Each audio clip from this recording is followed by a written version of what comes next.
There are injuries you expect in life: failure, loss, hard seasons. But there's a different kind of wound that hits deeper. It happens when you trusted, when you believed in something, and when you lived by a code and someone else violated it. That's moral injury. Not something you did, but something that was done to you.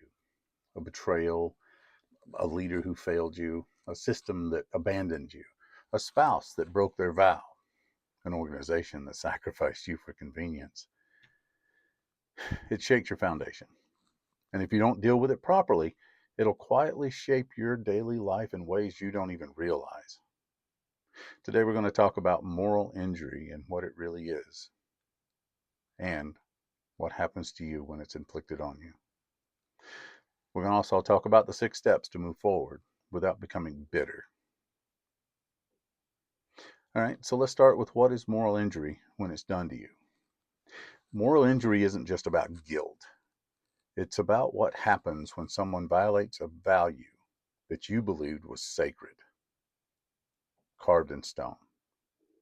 Loyalty, honor, duty, integrity, protection, commitment. You believe in something, a person, a mission, a marriage, a profession, and it doesn't live up to the code.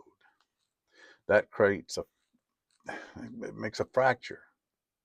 And the pain isn't just emotional, it's existential. You start asking yourself, was any of it real? Can I trust anyone again? Was I naive? Does honor even matter anymore? When somebody when somebody violates your moral framework, it doesn't just hurt your feelings, it shakes your entire worldview. And that's why this kind of injury lingers. Let's talk about how it affects your daily life. When moral injury is done to you, it's often shows up like cynicism, emotional withdrawal, um, distrust of authority. You guard yourself in relationships. You become irritable, and there's a hard edge that starts to develop that you didn't used to have. You also have a loss of motivation or resentment. You stop believing in things you once stood for. You go through the motions. You may still succeed on paper, but something inside you is colder. And here's the danger: if you don't address it, you can become the very thing that hurts you. Betrayal can turn into bitterness. Bitterness can turn into apathy. And once apathy hits, it kills potential. Success requires belief. Moral injury attacks that belief. But here's the truth: someone else's violation, that doesn't define your character. You don't surrender your code because someone else broke theirs. And that's where recovery begins. Let's talk about the 6 steps that you can use to deal with moral injury that's been done to you. First, acknowledge the betrayal. Don't minimize it. You don't heal by pretending it didn't happen or that it didn't matter. If someone violated your trust, say it clearly. That was wrong. That was betrayal, or that crossed the line. You're not weak for feeling wounded. You're human. Strong people don't suppress truth, they confront it. But acknowledgement is not the same as dwelling on it. It's the first step toward clarity. Number 2, separate their actions from your identity. Now, this is critical. What they did reflects on their character, not yours. And if someone abandoned you, cheated, lied, sacrificed you for politics or convenience, that's a statement about their integrity, not your worth. Don't internalize someone else's failure. Your value is not reduced by their weakness. So here's the success mindset principle: you do not downgrade yourself because someone else lacks standards. Number 3, refuse to become bitter. This is a tough one because bitterness feels powerful at first. It hardens you, it makes you protected. But over time, it corrodes everything. Bitterness doesn't punish them, it reshapes you.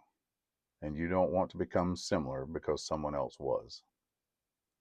This doesn't mean you excuse what happened. It, it means you refuse to let it poison your future. Discipline isn't about action, it's about emotional control. Number 4, rebuild trust, starting with yourself. And there's a big one. After betrayal, trust becomes fragile. You question your own judgment. You wonder how you didn't see it coming. So start here. Trust yourself again, not blindly, but intentionally. Ask, what did I miss? What did I ignore? What boundaries did I fail to enforce? This is not self-blame. This is self-leadership.